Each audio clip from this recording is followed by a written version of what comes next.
Hi guys, right, so let's just make sure it's working first. How are we going? Sorry for making you wait. Something I always do, make you wait. I'm so sorry guys. Blah blah blah. My daughter's here doing a bit of cooking behind me, or to my left. Just waiting for the kettle to boil so I can top up my coffee with some water. So am I working? This is the main thing.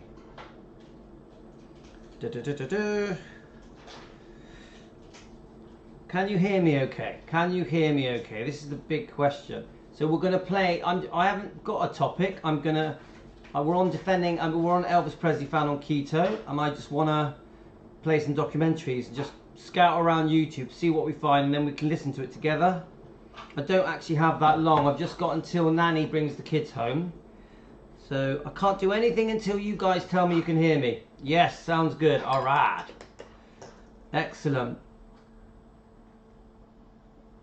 Well, we're on a different camera, and I did restart the internet as well. So probably all right. I'm just going to get some hot water in my coffee.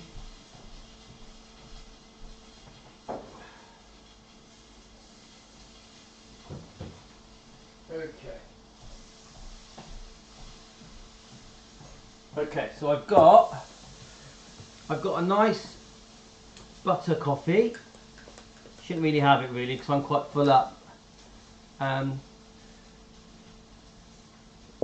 Today for dinner I had, what did I have? 2 sausages, a thick chunk of ham. I think that's all I had. So I haven't eaten much today. We just walked 3 miles together, didn't we guys? We just walked 3 miles. I'm going to get you up on here so we can see your messages while I play the videos. Let's see how many of you are on there. So we've had an interesting day, haven't we, today, guys? Interesting day. I do want us to move on to different topics. I do, guys. I don't want us to stick on the same 2 topics. We were stuck on the we were stuck on the same topic for ages. Then we jumped over to the Joe Esposito topic, which sort of happened by mistake. And now we're back to the old topic again. So I do want to get on to new topics. I've got thousands of topics that I want to do, guys. Thousands. So, right, let's get it up on here. Obviously, we are a newer channel here on Elvis Presley Fan on Keto. Obviously, we discuss the diet here. We get a lot less people coming over to here because we're still new. But the thing about here is we will discuss what we eat, our health, the keto diet, the carnivore diet, and we discuss Elvis. So I've lined up a video. So I think what I want to do, so there's 15 of us on. Let's just see who we got on. We have got Angie, Deborah. I know Salvatore wants to come on. Where is he? Salvatore, you're not there? Jimmy, Angie. Hi, Jimmy. Stacy, Deborah. Linda. Pamela. Lorna. I expect Salvatore's trying to find us. Carolyn. I'll get my phone and I'm going to give Salvatore an email. I'm going to tell Linda as well. Is there a phone over there? Yes, there is. It's quite ingenious of you for it. So let's get Salvatore on. Where is he? Salvatore and Linda. So let's tell Salvatore. I'm so pleased that Salvatore's here because we do miss him. It's not coming up. Let's have a look. 1 second. So have you got yourself some coffee, guys? Oh, I know, we're on the wrong one. We're on the wrong one. So, how is everyone? Anyone got any comments about the carnivore diet, the keto diet? How's it going? Anybody, what did you have to eat today? How do you feel? Do you feel that it's working?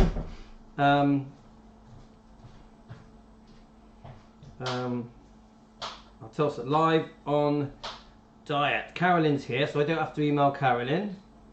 We'll tell Linda. live on diet.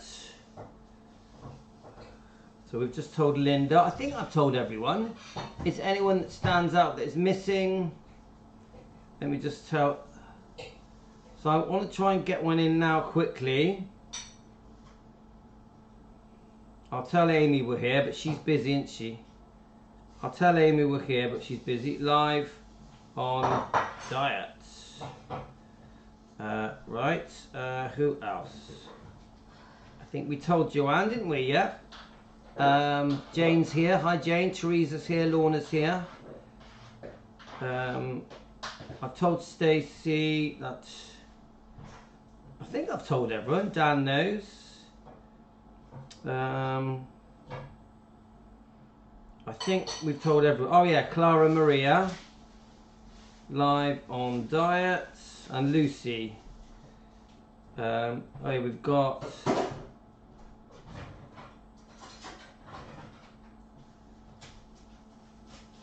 So we've got Nicola Simpkins. Oh yeah, Pat. We need to tell Pat. By the time I tell you all, it's going to be time for me to go. Woo! Did I tell Linda? Live on diet. There's another Linda. I always wonder which Linda that is, but yep. Susie McCoy on diet. Then we need to tell Melissa and Thea and Natalie.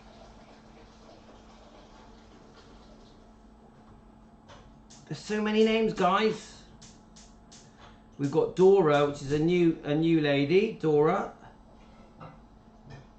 We've got some new names coming on now, guys. I've noticed. Karen. Let's have a look. Elizabeth, live on diet. There's so many names, guys. The names are increasing again. We started losing names. Now the names are going up. Rose Finney. There's Savit. Cherie. I think we're getting everyone now. Let's have a look. Yep, Linda, I managed to remember you. Shelley, live on diet. Okay, I think I've told everyone now. I probably forgot some people, but I think that'll do. Right, let's just play this little clip. I found an old Larry Geller clip. Did any of you guys want to ask anything about the diet, the keto carnivore? Today, I'll tell you what I've had.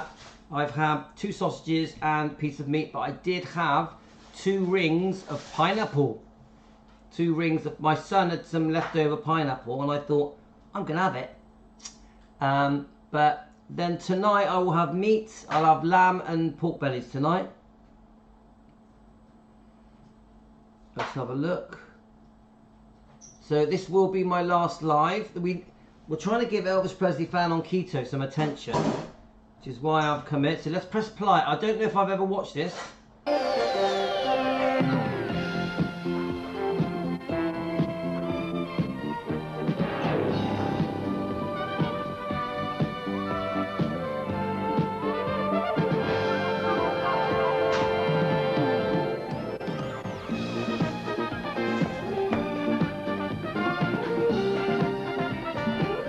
Guys, it transports us back in time, doesn't it? The music, the way it all looks.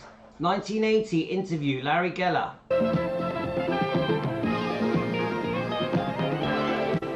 Does anyone remember this?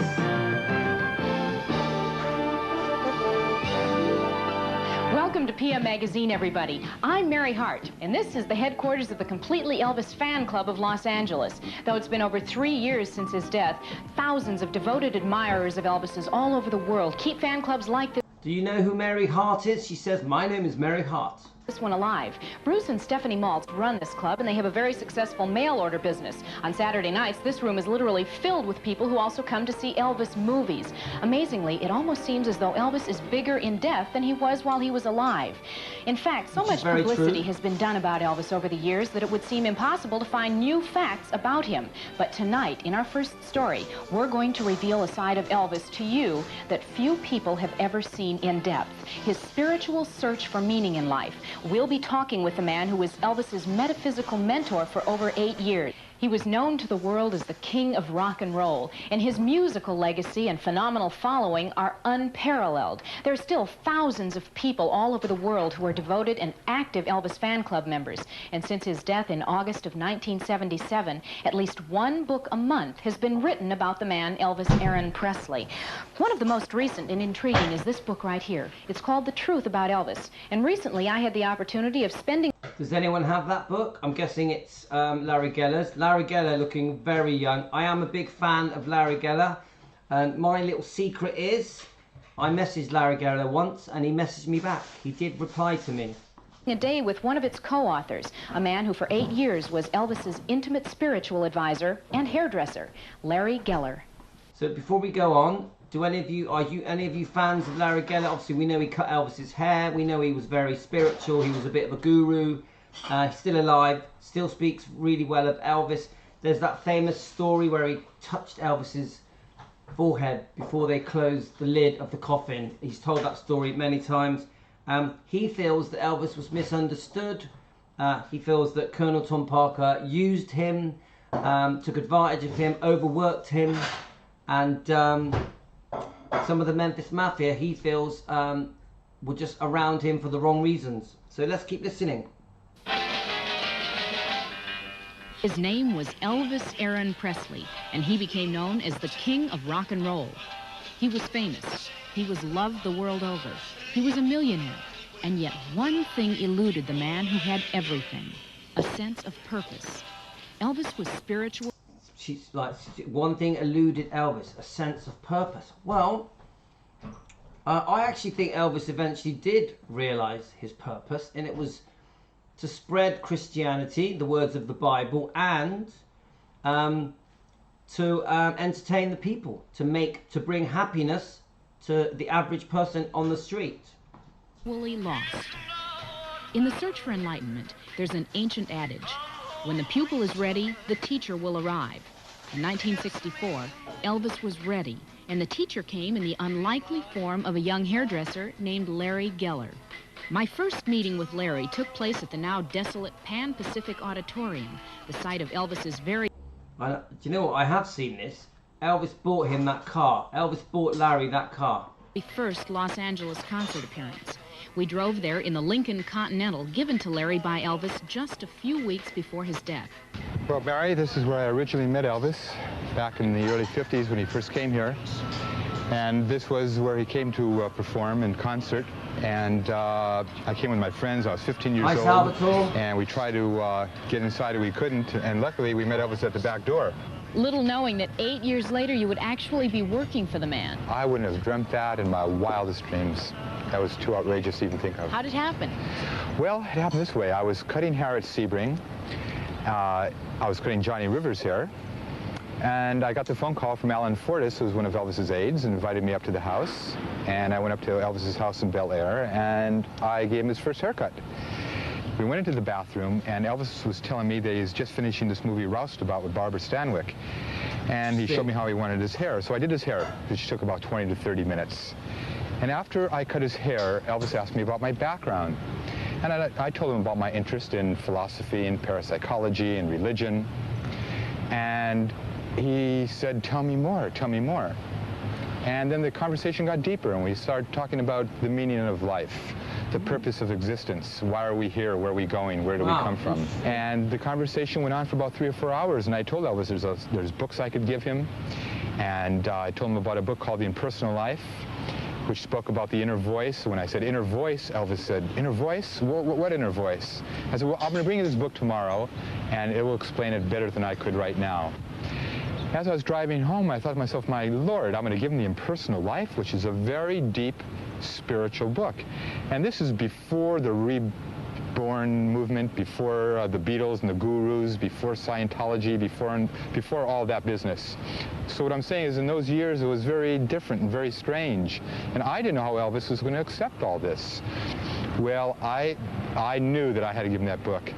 And that's exactly what I did, because I felt, look, here's a man he's an important person, he's a beautiful soul, obviously. And the next day, I went to Paramount Studio, And I gave Elvis the book in the morning. By that evening, he read the book, and I came into the room, and he said, "Larry, I don't believe that book. This has answered so many things for me." And that's how it all started with Elvis and the books. That was fascinating. Everything he just said, fascinating. And it's just, I love seeing him looking that young. She's a beautiful lady as well. This is the Bodhi tree. After that initial meeting with Elvis, Larry Geller spent many hours here searching for various books for Elvis to read. He read books on all major religions. His favorite book, outside of the personal life, was the Bible. He was a Christian person, I would say. But he found truth, he found pearls of wisdom in all major religions of the world, from Buddhism, yoga, Sufism, everything. He didn't stop. He was a searcher. And during this time is when Elvis had a tremendous spiritual awakening in the desert. He saw a vision in the clouds, the face of Christ, and that really changed his life. After that, he said, "I'm not a believer anymore. I don't have to believe. Now I know," because I was touched. Right after that is when he did his first of his greatest gospel albums, How Great Thou Art. And he, in fact, he won 5 Grammy Awards for gospel albums.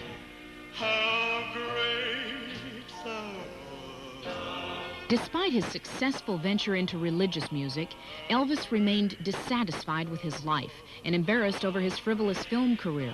The long hours he spent reading and meditating with Larry eventually led to resentment and suspicion among the Memphis entourage of friends and traveling companions. There was tension, and it got to it built up. And behind Elvis's back, a few of the guys would call me. Oh, they would say, "Here comes the Swami, here comes the mystic, here comes this, here comes that." So I decided that I'd have to leave, because if I stayed, it would not be good. I'd be pushing it. It wouldn't be good for me. It wouldn't be good for Elvis.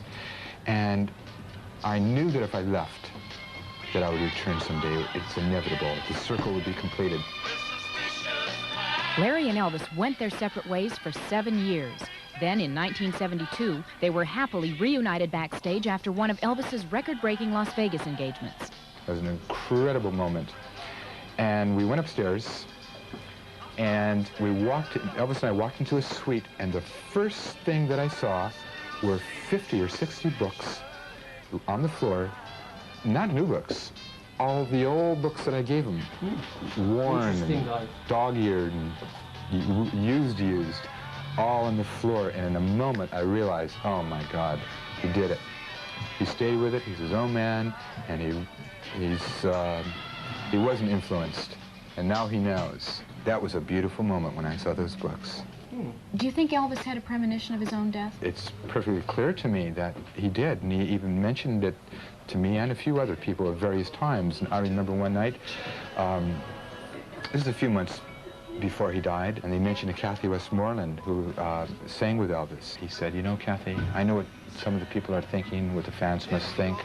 They see me out there, and they think I'm fat, but I'll tell you one thing, I'm going to look good in my coffin." And he did. It's hard to describe, but there was a certain peace, and you could see that it was supposed to be this way. It was destiny. The Elvis memorabilia we just saw came from the archives of the Completely Elvis Fan Club and Ron Furmanek. We would like to thank all of the people involved. Scott will be back in a minute with a look at our PM Magazine departments. I love that, with a look at our PM Magazine departments. I thought that was brilliant. I loved it. Absolutely loved it. Let's see what else we can find, guys. So I am a bit tired, so I'm trying to just have an easy time. But look at this, one of my old shorts. Let's just play it for a laugh. So we're just going to keep going until the kids turn up. I don't think I've got long, maybe 20 minutes if I'm lucky. When the kids turn up, I'm going to have to just suddenly go. So we're just going to scout around and play a few different things, okay, guys? And I love the way she ends this interview. She really does put the wording together in an honest way that is obviously coming straight from her heart. And I agree with every single word she says. And she has been such a loyal girlfriend to Elvis after he's passed. And for many decades after, has never said a bad word about Elvis. Linda Thompson is one of my favourite people that talks about Elvis like Linda Presley. Thompson. And she's a beauty as well. She's a stunning girl. I completely see why Elvis liked her, and her personality is amazing. So this is one of my favourite interviews I've ever watched, talking about Elvis Presley. Thanks everyone. So that's just the introduction, guys. Let's just keep going. What is that? Elvis cover 1980. That's funny. So let's just see what we can find. Yeah, I'm looking for old stuff. I'm looking for anything old that we can watch that's not too long. Let's see what comes up. That's a weird one. Elvis's bedroom. Should we see what Elvis's bedroom looks like? Are you lonesome tonight? Graceland may have been open for tours 40 years ago, but the mysterious upstairs continues to remain off limits to fans to this day out of respect of Elvis. The upstairs, on the other hand, was strictly by invitation only, with his private space walled off by a security wall on the first floor landing, equipped with one-way mirrors.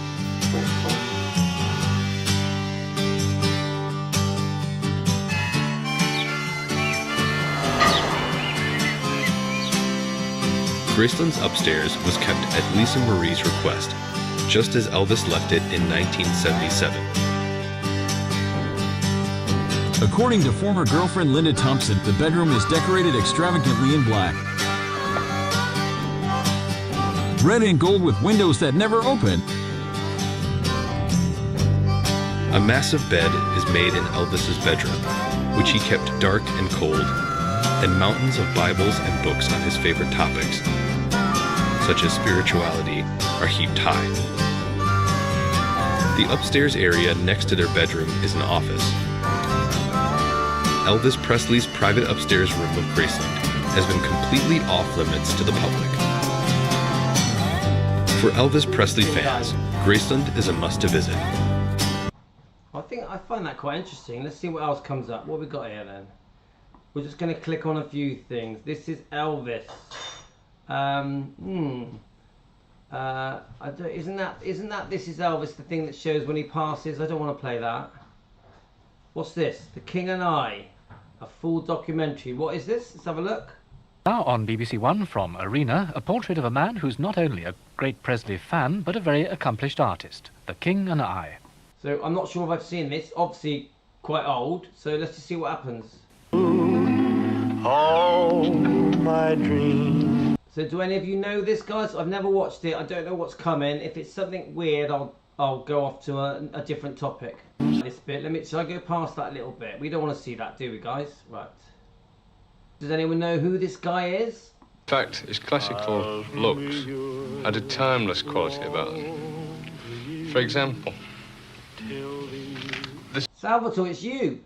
this is a fairly free interpretation of John Cocteau's and Picasso's rather stylized version of a Greek god, which is easily transferred.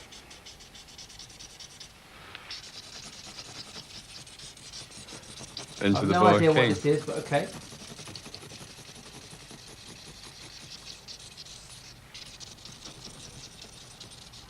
In 1964, at the age of 26, David Oxtoby became visiting professor at the Minneapolis Institute of Fine Art. He had Right, so I've no idea what this is, but let's just go with it, yeah? just completed 4 outstanding years at the Royal Academy in London. Yeah, Salvatore, you are better looking.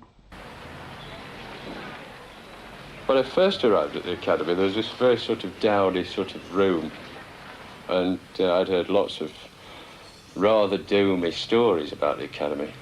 And I walked in, there was sort of semicircular seats that one had to sit in with your drawing board and look at this little plinth with this awful model sat on top and this piece of rope that looked as though they used to participate in hangings or something there. And it felt a bit like that. It's very dowdy, very dungeony type of place. And I sat there, We want to hear about sat there Elvis. for a couple of days. And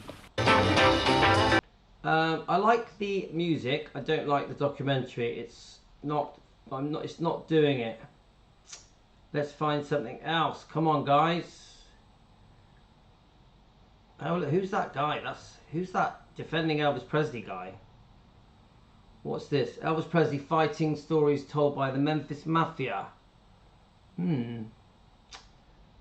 Ginger Alden talks about Elvis. Come on then, let's do that. The ring came from Elvis's TCB ring, which he always wore on stage. That was TCB taking care of business. And it was a large ring with lightning bolts down the side, and I believe it was in black onyx. And Elvis had a jeweler, Lowell Hayes, take the diamond from that ring and put it to this. And what was the scene as he gave you the ring? I mean, guys, she is beautiful. Look at her, she's stunning. And Wood seems like a lovely lady. We've got her book. I've heard the book is beautiful. I've only read about 3 chapters of it. Guys, are any of you fans of Ginger Alden? She is stunning. She always speaks well of Elvis. I remember we were in his lounge area. We were in his bathroom. And I had no idea about the ring. And Elvis walked in. He took my hand. We both... Yeah, so Andrew says it's David Frost. I thought that. I could hear his voice. Salvatore says she's hot. She's hot, man. Salvatore, if it was 1975, we'd be there, wouldn't we? If it was 1980, we'd be there, wouldn't we, mate? 85, we'd be there. Both walked into the bathroom, and I sat down in a black leather chair, and he said just some beautiful, beautiful things. And then he said, I'm asking you, will you marry me? And he was on his knees, old-fashioned. So it was a very beautiful moment for me. Absolutely. And that's not TCB that you're wearing around your neck. That's TLC.